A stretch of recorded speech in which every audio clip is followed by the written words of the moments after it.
نہیں. توجہ ہے آپ کی میری بات پر؟ آپ زیادہ غور فرمائیے کیا عرض کر رہا ہوں.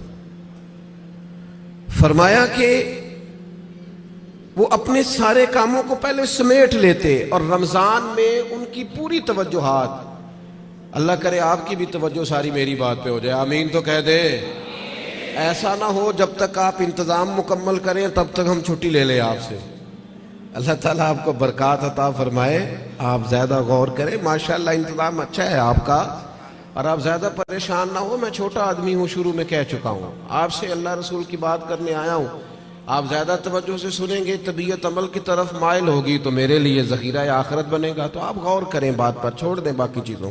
اللہ تعالیٰ آپ کو برکات عطا فرمائے. آمین تو کہہ دے. ہماری طرف دیکھیں پھر ادھر دیکھ رہے ہیں. کمال ہو گئی. اللہ تعالیٰ آپ کو جزائے خیر عطا فرمائے. برکت. جو استاد ٹائپ لوگ ہوتے ہیں نا، پڑھنے پڑھانے والے، وہ کہتے ہیں بچے کو میری طرف دیکھ، چاہے علی بات آسا بھی پڑھا رہا ہوں نا تو پورا دیکھے گا تو سبق کا مزہ آئے گا. اللہ تعالیٰ آپ کو برکات عطا فرمائے. جزائے خیر. اور ویسے بھی ہماری محافل میں ایک آدھ آدمی ہوتا ہے جس نے مجمع میں بھی لازمی بیٹھنا ہوتا ہے اور سارے انتظام بھی کرنے ہوتے ہیں. بھئی آپ کو بندوبست کرنا ہے تو آپ ادھر تشریف لے جائیں جہاں بندوبست ہو رہا ہے. اب یہاں بھی تشریف فرمائیں، وہاں بھی تشریف فرمائیں، تو روحانیت سے ہی کام چلائیں. یہی زیادہ بہتر ہے. اللہ تعالیٰ آپ کو بہت سی برکتیں عطا کرے، سلامتی عطا فرمائے. اللہ تعالیٰ اس محفل کی سب برکات ہمیں نصیب کرے. تھوڑی تقریر کرنے والا آدمی ہوں تو چاہتا ہوں کہ سارا کام محفل کو درست کرنے میں ہی نہ لگ جائے، کچھ بات بھی ہو جائے. تو اگلی بات یہ ہے کہ رمضان میں کرنا کیا ہے، عبادات کون کون سی ہم نے زیادہ کرنی ہے. سب سے پہلے تو یہ سمجھ لیں کہ روزہ دار کا سارا وقت ہی عبادت میں ہے. اسے کہا گیا ہے کہ روزہ تیرے لیے ڈھال ہے. روزہ رکھنا بھی ہے، رکھنے کے بھی فضائل ہیں. محبوب فرماتے ہیں اللہ تعالیٰ اور اس کے فرشتے سحری کھانے والوں پر رحمتوں کا نزول فرماتے ہیں. نہیں آپ کھانا ہی کھا رہے ہیں لیکن کھانا کھاتے کھاتے آپ پر رحمت ہو رہی. اور حضور علیہ السلام نے فرمایا، اور ہمارا اور دیگر مذاہب والوں کا فرق یہ ہے کہ ہم سحری کھاتے ہیں اور وہ بغیر سحری کھائے روزہ رکھتے ہیں. یعنی سحری کھانا، اس کو اللہ کے محبوب علیہ السلام نے کتنا درجہ عطا فرمایا. اب آپ نے روزہ رکھ لیا. روزہ ڈھال ہے، اس کو رکھنا بھی ہے اور اس کی حفاظت بھی کرنی.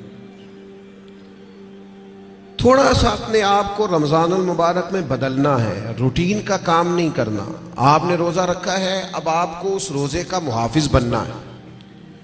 اس کے لیے کیا کریں گے؟ اپنے آپ پر ذرا پابندی لگائیں گے. حضور علیہ السلام کی خدمت میں کچھ خواتین حاضر ہوئی تھی کہ ہم روزے دار ہیں، تو فرمایا تم نے تو غیبت کی ہے، مردہ بھائی کا گوشت کھایا ہے، کہاں رہا تمہارا روزہ؟ جب تک کوئی جھگڑا نہ کرے، جب تک کوئی غیبت نہ کرے، اتنی دیر تک تو اس کا روزہ ڈھال ہے. لیکن اگر کوئی یہ کام کرتا ہے تو اس کا لازمی نتیجہ یہ نکلتا ہے کہ وہ اپنے روزے کی برکات کو ضائع کرتا ہے.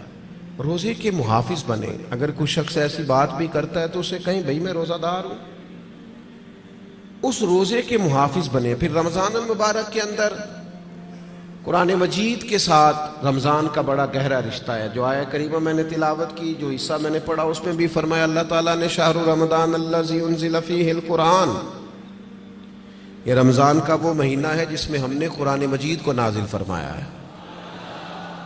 ہمارا نا قرآن مجید کے ساتھ رشتہ آخر کس طرح کا ہونا چاہیے؟ اللہ کا فضل ہے، رمضان کے اندر آپ کو بہت حفاظ ملیں گے. اب ایسا نہیں ہے کسی جگہ کہ کوئی شخص یہ کہے کہ ہمیں قرآن مجید سننا تھا تراویح میں لیکن ہمیں حافظ نہیں ملا. یہ ہو سکتا ہے کسی حافظ کو مسجد نہ ملے، یہ ممکن ہے سنانے کا موقع نہ ملے، لیکن اللہ کا یہ احسان ہے کہ ایسا کوئی شخص نہیں. حفاظ بڑے ہیں، قراء بڑے بڑے اعلیٰ ہیں، قرآن مجید کے عالم، ترجمہ کرنے والے، تفسیر بیان کرنے والے، سمجھانے والے بڑی تعداد رکھتے ہیں. لیکن ہمیں ضرورت کن لوگوں کی ہے؟ ہمیں ضرورت ہے قرآن مجید کے عشاق کی، جو عشق کرے قرآن مجید سے. رکے بھیجتے ہو نا نعت خوانوں کو، بہت اچھی بات، فلاں نعت سنائیں، بہت اعلیٰ بات. ایک آدھ رکا کبھی بھیجا کرو نا، آج بڑا دل کر رہا ہے سورہ رحمان سنائیں. ایک آدھ رکا روانہ کرو نا اسٹیج کی جانب. کبھی جب قاری صاحب تلاوت کر رہے ہوں تو انہیں کہا بہت دل کر رہا ہے آج آپ نا ہمارے سامنے سورۃ الحجرات کی تلاوت کریں. یہ رکے بھی تو ہونے چاہیے نا. نبی کریم علیہ السلام کی خدمت میں عرض کیا گیا یا رسول اللہ یہ فلاں شخص ہے نماز میں سورہ اخلاص بہت کثرت سے پڑھتے ہیں. تو محبوب نے بلا کے پوچھا آپ کو اور صورتیں نہیں آتی؟ انہوں نے کہا حضور آتی ہیں پر سورہ اخلاص میں اللہ کی شانوں کا بیان ہے مجھے پیاری بڑی لگتی. تو کریم نے فرمایا تم اس سے محبت کرتے ہو امید ہے جنت میں بھی تمہیں ساتھ لے جائے گا. کسی ایک سورت سے بھی تو پیار کرے نا بھائی. وہ جو سورہ ملک پڑھتے تھے اور پھر قبر سے بھی ان کے سورہ ملک پڑھنے کی آواز ہی آ رہی. تو یہ والا پیار بھی تو کرے نا آپ قرآن مجید کے ساتھ. دلچسپیاں ہو ذوق. امام شافعی رحمت اللہ علیہ فرماتے ہیں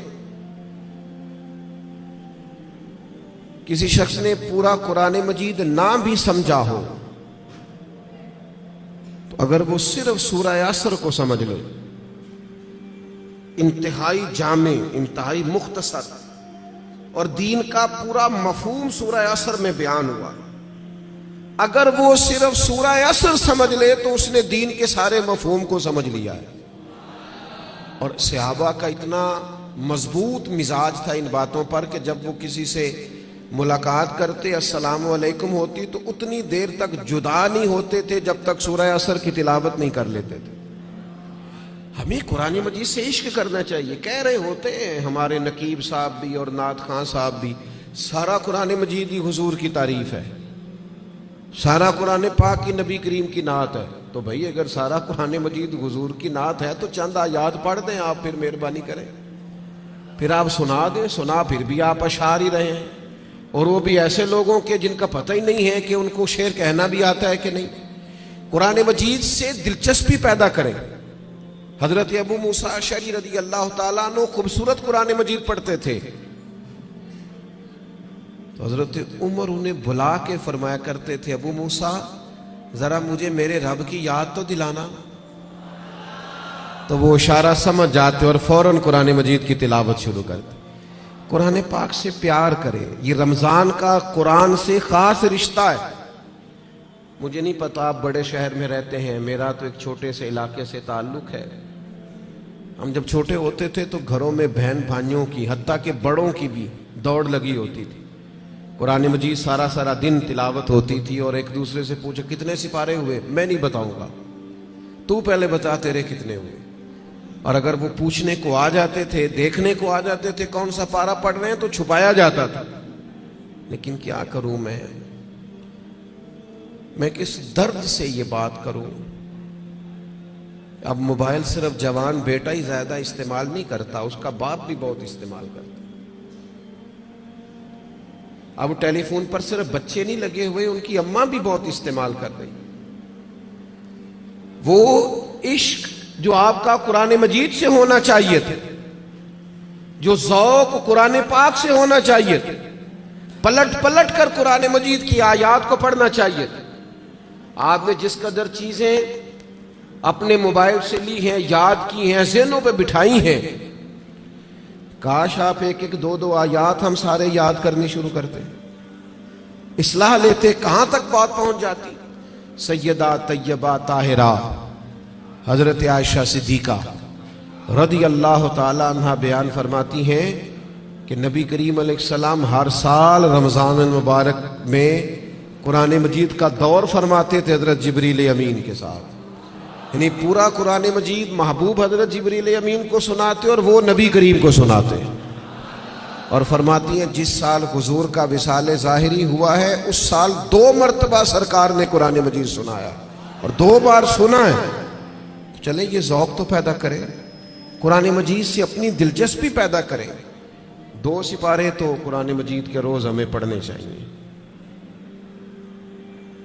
وعدہ نہیں لے رہا, ارادہ کرا رہا ہوں. ایک پارہ مسجد میں پڑھیں صبح. میری اپیل ہے کہ رمضان شریف میں موبائل کم استعمال کریں. آپ کے خبریں سننے سے اور تبصرے سننے سے ملک میں کوئی انقلاب بھی نہیں آئے گا, نہ پہلے آیا ہے. تبصرے ہونے سے کچھ نہیں آیا تو کیا نتیجہ ہے؟ کچھ بھی نہیں.